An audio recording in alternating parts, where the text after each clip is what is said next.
how have you managed in India? You said that it was partly due to Gurye that you have, in a sense, this overlapping fields of sociology and social anthropology.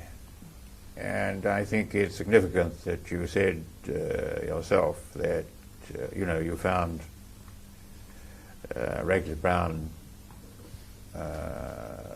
an interesting from the standpoint of here you came across a true sociology. It's significant too, I think, that your lectureship in Oxford was a lectureship in Indian sociology. Now, although we have got this tradition, I think, and Radcliffe Brown himself spoke of comparative sociology, and when anyone asks me what I am, I speak in the same kind of terms. On the other hand, it's a very difficult situation to maintain because the sort of polarization takes place. Anthropologists inevitably get stigmatized, as they do in current disputes of this country, as Blue Lagoon anthropologists. And students themselves sort of see two channels, one which involves going to far-off places in Blue Lagoons, and the other which involves working in your slum areas. We get, I think, too little of the latter nowadays. What is it, how have you managed to keep some kind of balance, overlap? I mean, how have you managed to achieve this greater overlap in India? Because in many other countries, there has been this greater polarity, really, that's taken place, you think, with sort of sociology as being defined as, the here and now, the active part of things, with social anthropology being involved in rural areas, more historic problems, and so on and so forth. I mean, not that the second variety of sociology is not present in India. I mean, you do get especially students who have been to American universities and got their PhD there,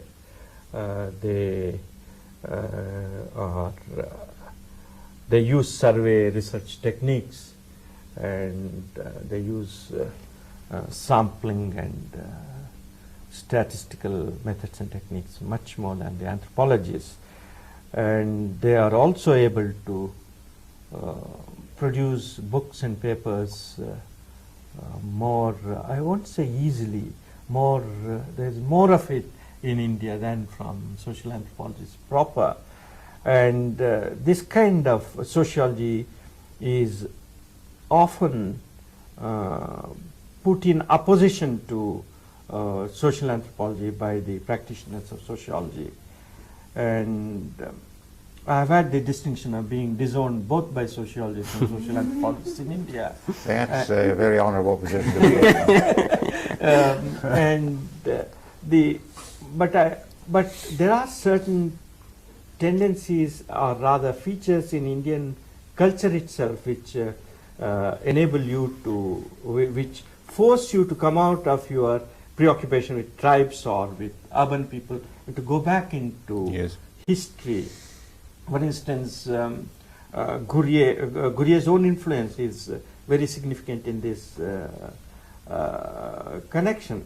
And the fact that traditional life is so prominent in Indian life, and if you are investigating any section of Indian life, you come into contact with the book dimension, as I call it, with the scriptural dimension, and you come into contact with ritual specialists, and you go to pilgrim centers where they have your genealogical records. So the past is ever present in India, if I may say so. So you can't make a hard and fast distinction, and this is one of the factors which makes it very difficult to divide the field neatly between anthropologists and sociologists.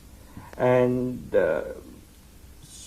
not only Gurye, but some of the other sociologists like Chattopadhyay, who was also a student of Rivers in Calcutta, and N.K. Bose. N.K. Bose, for instance, studied tribals, and he also studied coronation rituals in Orissa.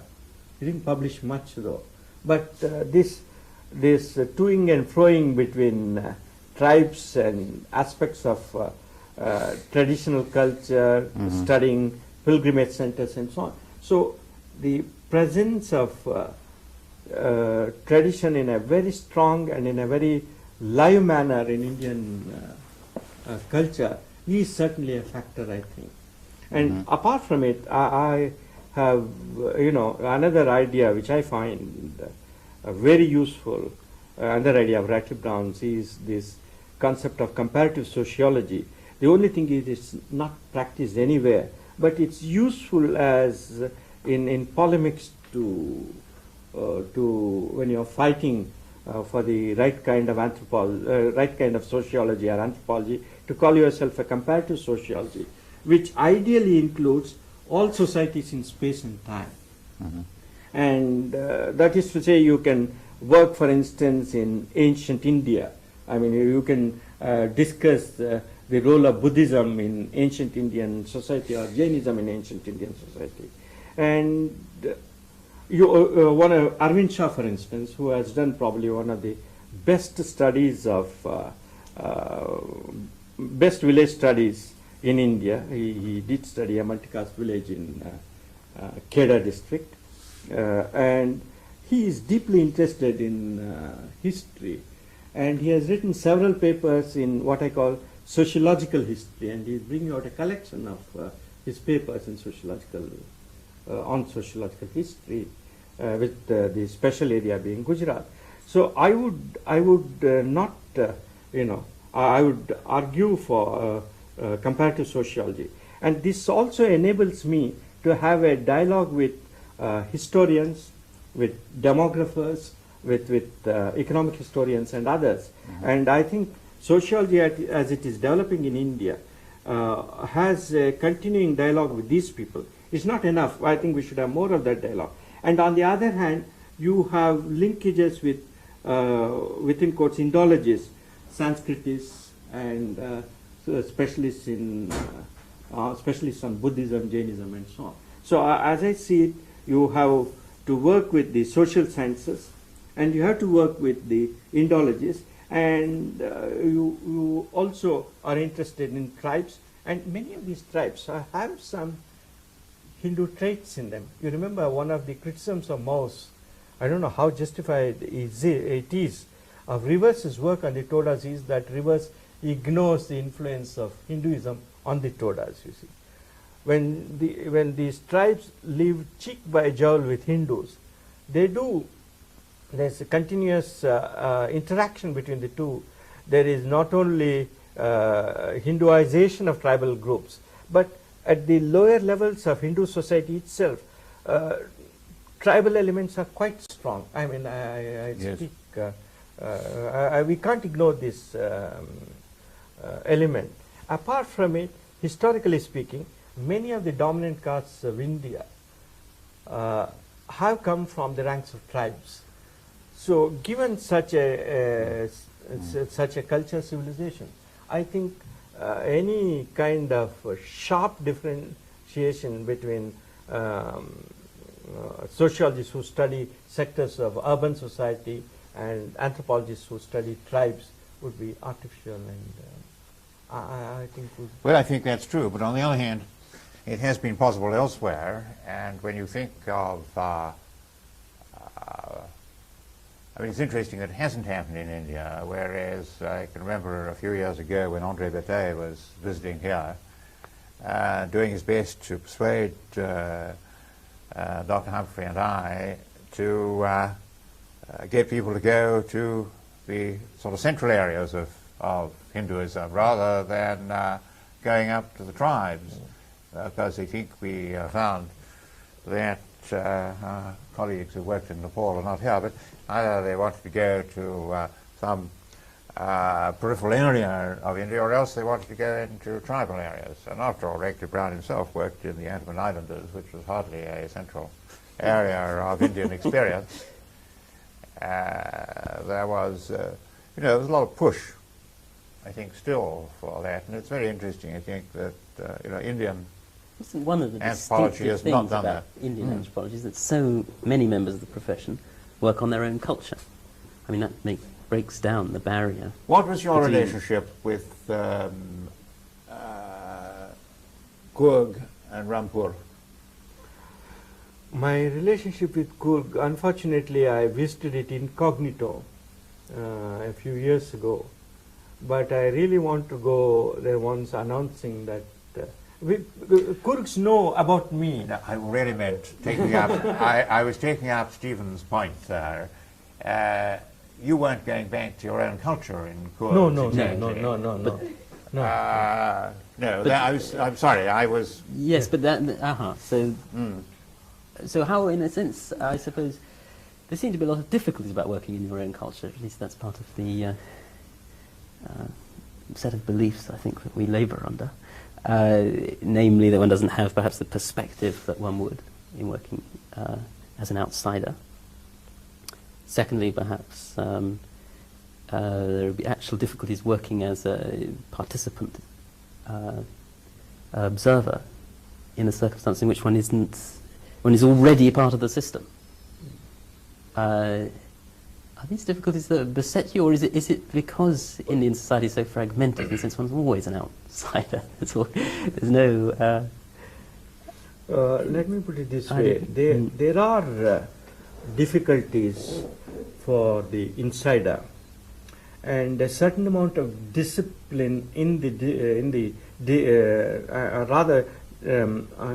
me put it differently. An anthropologist should have experience of a different culture before he gets to his own. But then India is, you said fragmented, I would look at it differently. So rich in diversity. When you send somebody in Bombay to a tribe in Kerala, you are not sending him to his own culture, you see. I mean, this tribe is really very backward, and its lifestyle is so completely different from that of a Bombay youth or Calcutta youth. Or you need to even go that far. You take a student in Bangalore and take him 10 miles away. If he's a Kannada speaker, you can take him to the Telugu area. If he's a Tamil speaker, you can take him into the Kannada area, because Bangalore is a tri-junction of Kannada, Telugu and Tamil. So, in fact, you can do a lot of backyard anthropology in India.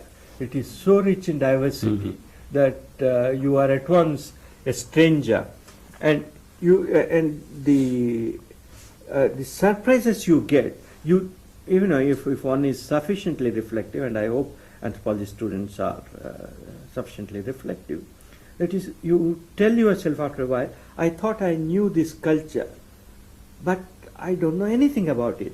Let me tell you a thing that happened to me. This was not my first field work. This was really my second field work after I'd done my Coorg field work. And Rampura is only 22 miles from Mysore. And during the summer of 1948, there was a protracted drought. And in this part of Mysore, you do get odd rains, a couple of rains. You are supposed to get them in the middle of May. Middle of April, I mean. There were no rains, and then the summer sowings were affected by it. And every day, this was the main topic of conversation, when is it going to rain, and then they used to ask everybody for signs of rain and so on. I won't go into it. But after a while, I mean, when it was close to May, I think, they decided to go and consult one of the deities in the village about the prospects for rain. And the deity in question is in the form of a stone bull. The stone bull represents Nandi, which is the vehicle of Shiva. And Nandi in this part of India is associated with cattle, with agriculture, with fodder, the whole lot. It's a very, very relevant deity to the peasants of this region. And I was told about it, and I accompanied the party of elders, village elders, who went to consult the deity. And I thought they would have some, pray respectfully and then ask. I didn't know how the deity would give an answer, and they told me that the deity would answer their query. We went there. It was a very warm day, very hot, and then it's a stone temple, and we got in with no windows, and then there was this deity with flowers had been arranged on it, and there was a priest, very elderly Lingayat priest. He waved the camphor around it thrice, and then the audience sat and they were to make their request. And the leader of the delegation, a man in his 70s then, he said, in a very matter-of-fact way, come on, give us an answer, you see, addressing the stone image, you see. I was taken aback. I was wondering how the answer would be given. And somebody explained to me that if one of the arranged flowers on the right side fell, it meant an S. And if another flower on the left side fell, it meant no. And one of them told me, on occasion you will even see a flower being flung at you, you see. I was waiting for the flower to be flung at me, and nothing happened, you see. And the peasants became very angry. And then this elder barked at the deity. What do you think? Who do you think we are, you see? We are not ordinary people. We are important people, you see. We have come to ask you a question. If you are going to say no, well, give us a clear no. Don't keep us waiting. And then the next question was, I'm paraphrasing what I have written. The next question was even more interesting. Are you a deity or are you a stone image? You see? And then you see, at this question, my whole initial impulse was to burst out laughing. But then I sensed the mood of the villagers. They were in deadly earnest, you see. They had no doubt that they were conversing with a god. And no reply was given. And then somebody said they would come the following morning for a cold flower, you see. But they didn't. And we dispersed. But take this brief experience of mine. I don't think if you are brought up in an urban area, you will have any notion of it, you see. Or my other experience in Coorg, when I found this oracle who had been fasting for days, and the people knew his movements, they as though they were a script giving them his movements. They said he will come and he will put out this fire, and they saw a man in a white gown with an open Coorg sword in his hand. And then I remember the fire, you see, it was of really timber logs, and I couldn't stand. As the fire got going, I started, moving away from it. I measured it at about 10 feet. It was too hot for me to stand near it, so I moved away. This man came and with bare feet, he jumped and he almost stamped out the fire, you see. And then he went to the front of the temple, stood on the veranda, and then started gashing himself with the sword. And then I saw blood streaming. It's a very unnerving sight. And then in emulation of him, the untouchable oracles below started gashing themselves. And then at the next moment, he was inside the main temple and outside the sanctum sanctorum, and there he was gashing himself. And then at one point, the young Brahmin priest of the temple came, and then he said, this man is supposed to be possessed by Bhadrakali. And this boy spoke in Kodagi. He said, we have had your visit. We hope you are not angry. You calm down now and leave us in peace, you see. And they gave the consecrated water. And the oracle took it, and then he subsides, he resumed his normal self. I mean, I think this would be an absolutely strange experience for most Indians. So the point I'm making is, India is so diverse and varied, regionally and sectorally, or caste-wise and ethnic group-wise, that I don't think this argument about insider and outsider is. But what about caste affiliation? Sorry, caste affiliation and so on. Those of us who even come from the outside find that once we start getting associated with a particular caste, we find we have limited access to other castes. Now, already coming in with a caste assignation of some sort, did you find that? You see, actually, actually, what happened was that the villagers in Rampura made me behave like a Brahmin. You see, they found me a very, I would call myself a relaxed Brahmin. They thought I was, I was not really the thing. And the headman's daughter, the headman from the dominant Okaliga caste, his daughter, who was 10, was shocked about my indifference to pollution and purity, and she would go home and regale them with tales of my, ignorance of these rules. And then, of course, I couldn't have been a non-vegetarian in the village.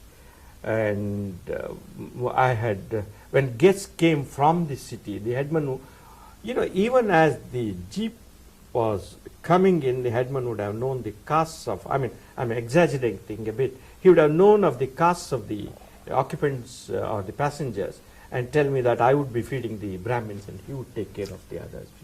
So it was there. And if I had rejected this role, my access to everybody would have been shut, you see. But on the other hand, I wanted to visit the Harijan area. And I asked the headman, because I knew I needed his permission to do anything. And if I had not asked him, if I incurred his wrath, he could have me thrown out of the village within 24 hours, you see. He kept postponing it. So one day, after a while, I walked with my assistant to the Harijan area and sat at, in the veranda of every hut, and, asked them about their genealogies, their land and other data, their occupations, etc., which really was a very lucky thing I did, because it made the untouchables feel that I was not a creature of the headmans, you see, that I was free. So I think you have to play it by ear. You cannot afford to displease the dominant caste, but also at some point, this is a matter for individual judgment, you should make everybody know that you are there to learn from everybody. And then here, there are certain idioms one has to use. The headman asked me one day, the headman was barely literate, he asked me, why are you collecting all this data? He thought of me, I could have been employed more usefully in the secretariat. Why are you doing this? I said, look, there are so many changes occurring in the lives of the villagers that I feel that, that I should record them. Your grandchildren will probably find the village much changed.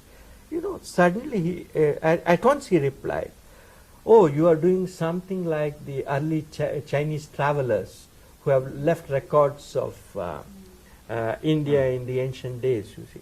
I was amazed at his perceptiveness. So that you are a learner, that you are, and incidentally it is in line with the Brahminical role, you see, to be a learner.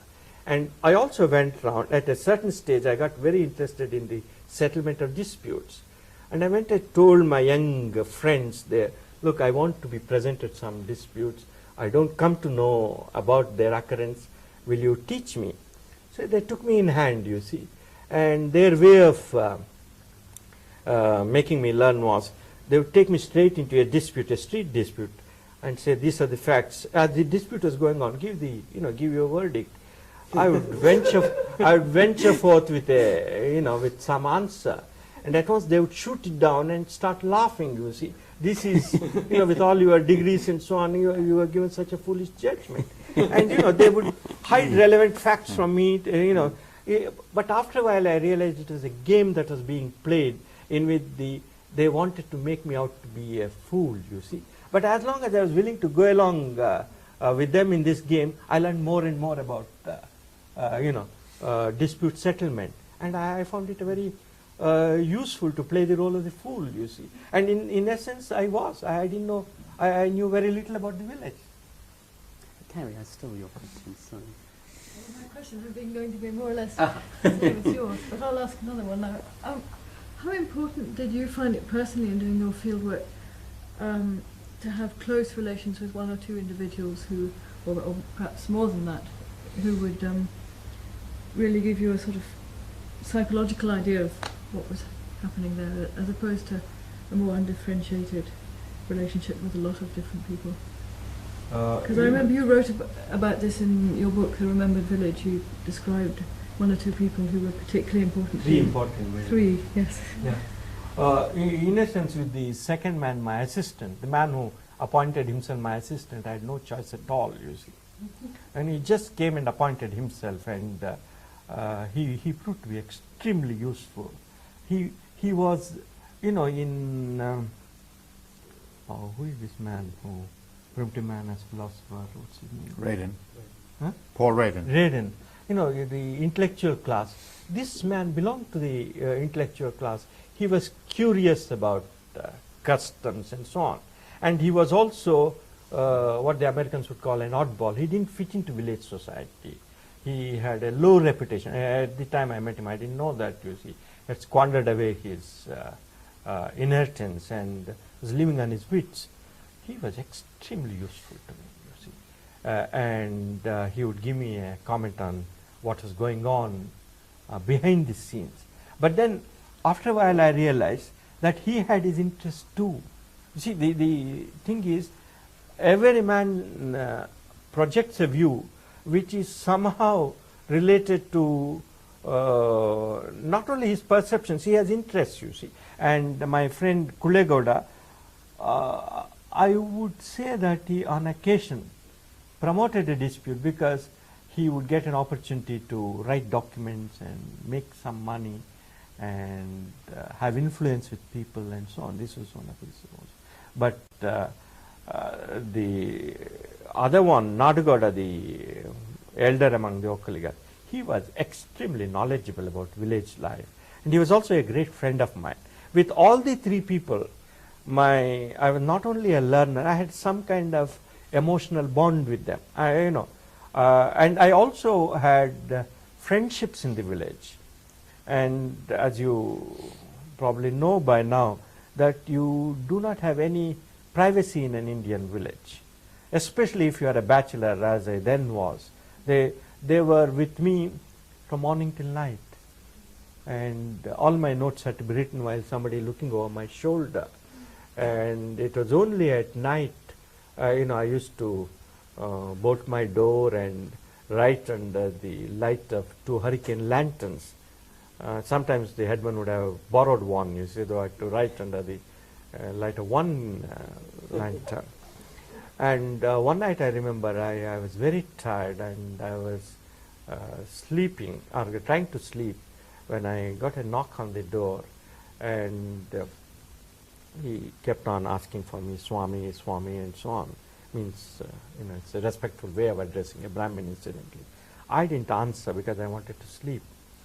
And then he went round to the window on the side and peered through it and started shouting louder. After a while, I couldn't resist him. I opened the door. I thought there was some emergency and, maybe somebody was sick. And I used to have a lot of tablets and medicines for them. And I asked him, Iregoda, what do you want? He said, I was bored, I thought I would have some company. 10 o'clock, or past 10. By 8:30 the villagers are asleep. And then we started talking. And then we got on to discussing a famous wrestling match in Mysore in the 20s. I'd heard about it as a boy, as a child. And I remembered it wasn't the name of the wrestler so-and-so. And then this man proceeded to show the wrestling trick which the local hero had used to defeat the champion from outside, from Hyderabad or somewhere. And then around 11 o'clock or so, He was holding me like this, hefty villager. And then after this social visit was over, I slept very soundly. So what I mean is, I have identified a disease, social claustrophobia, which hits everybody in an Indian village, if you are doing field work. And I used to sneak away on lonely walks, you see. And if it became unbearable, I'd go to Mysore for a day or so. I think you live very much at their mercy. I've heard of Africanists telling me that they would close their doors at 10 o'clock and type till late into the night. I don't think one could do it in an Indian village. I don't know who these Africanists were. They were very lucky to have doors. In my experience, to close.